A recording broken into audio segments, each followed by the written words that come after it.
I have been to many conventions. I have never been to a more fun convention or a convention with better vibes.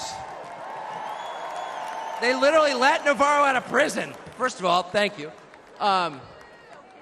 This feels a lot different from what I thought it was going to feel like. I can't hear you, but I know it's something good.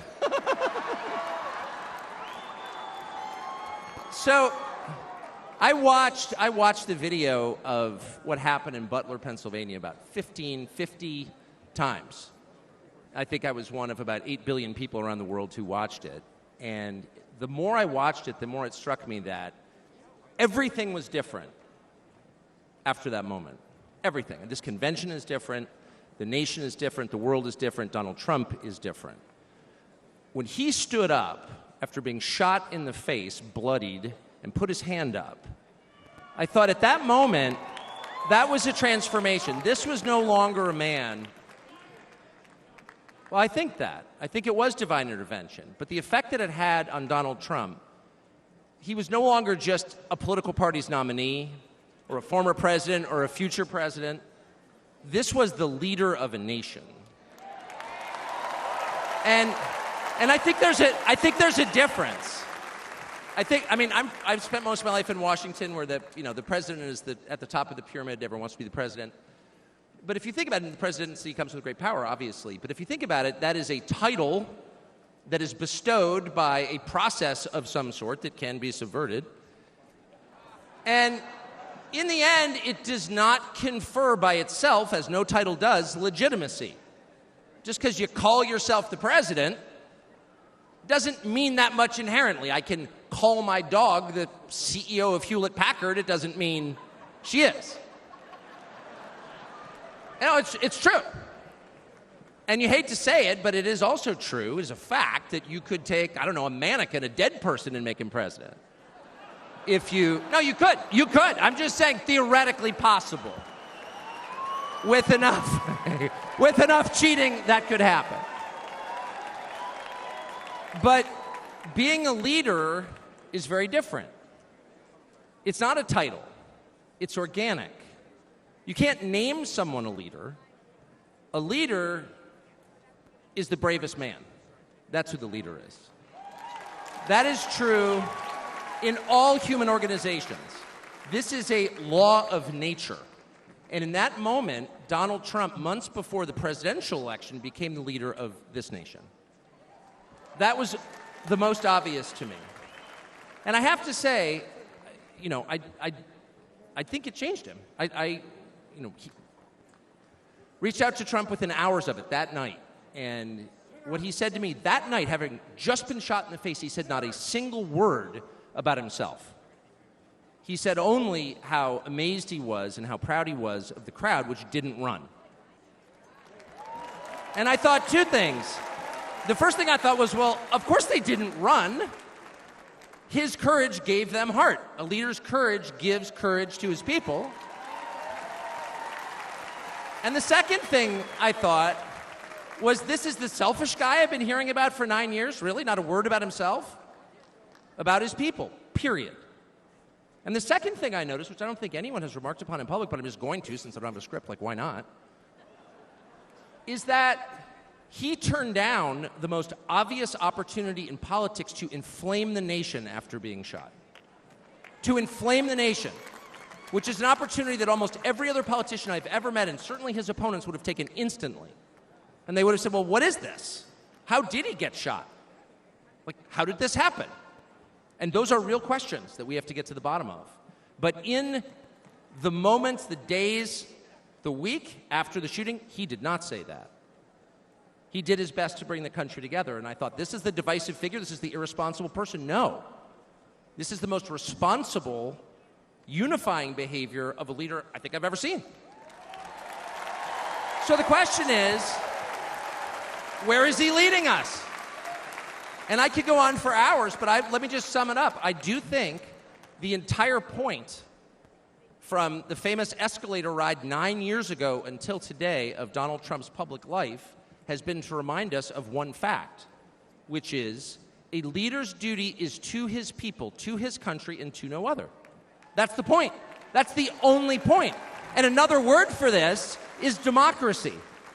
Democracy, in case you're a little sick of being beaten in the face with democracy on television, actual democracy is the proposition that the citizens of a country own that country. They're not renters, they're not serfs, they're not slaves, they are the owners of the country. And for that to be true, their leaders have to represent them, which is another way of saying they have to do what the people want them to do, or a close approximation thereof.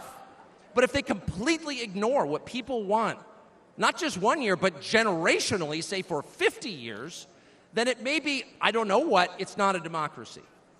And so I think the entire Trump project, paradoxically, is attacked as an enemy of democracy, is to return democracy to the United States.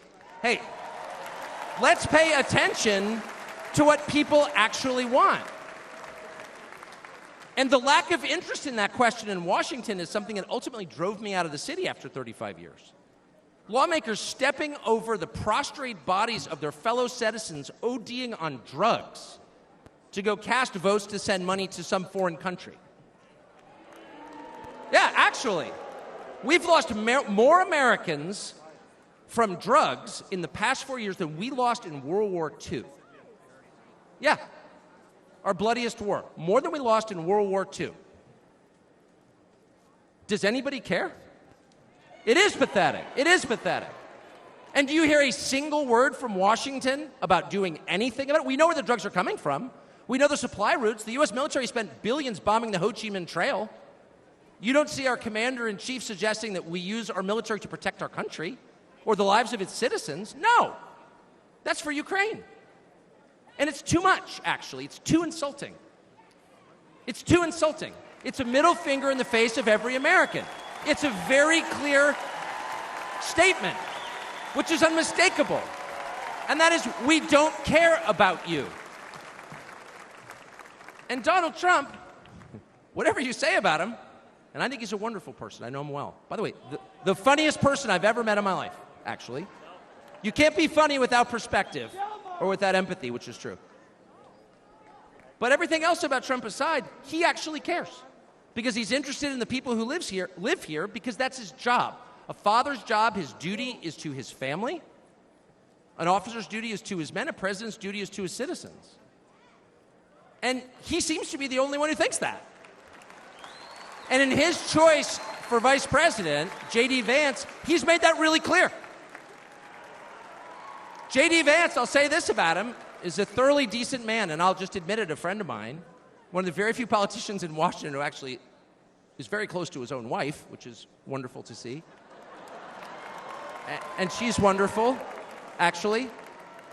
But JD Vance has views that are closer to Trump's voters than anyone else in Washington in office. Therefore, he's the vice president. That's called democracy. So I will stop on just one point, and that is what's happened over the past month since the debate, and particularly on Saturday in Butler. I think a lot of people are wondering, what is this? This doesn't look like politics. Something bigger is going on here. I think even people who don't believe in God are beginning to think, well, maybe there's something to this, actually. And I'm starting to think it's going to be okay, actually. I do think that. In the day after the midterm elections in 2018, Antifa came to my house. The Democratic Party's militia, okay? I was at work. It was obvious when I was at work because it was public. My wife was home alone. They tried to come in through the front door. They terrorized her. She hid in our pantry. It was on television. It was horrible, actually. It was, I'm not whining about it. I wasn't getting shot in the face, but it wrecked our day. And the next morning, we're lying in bed, and the phone rings for my wife, and it's Donald Trump, who's not like a regular text buddy of Donald Trump's. She picks it up. Hello? Susie, it's Donald Trump. And it's coming through. I could hear it. I'm lying in bed. Whoa. And the first thing he says is, I'm going to stand guard outside your house. And she goes, oh, that's so nice. And he says, I'll never forget this as long as I live. He says, there's a lot of hate out there. And she said, there is, Mr. President. And then he says, but there's a lot of love. There's a lot of love. And we are seeing that love I don't think it's human love. And I'll just stop with this. I'm not always convinced that I'm on the right side. I've been on the wrong side many times. You'll never hear me say, I'm on God's side, or God's with me, or even I'm with God. I want to be, not sure I am. But I will say this unequivocally and conclusively. God is among us right now. And I think that's enough. God bless you.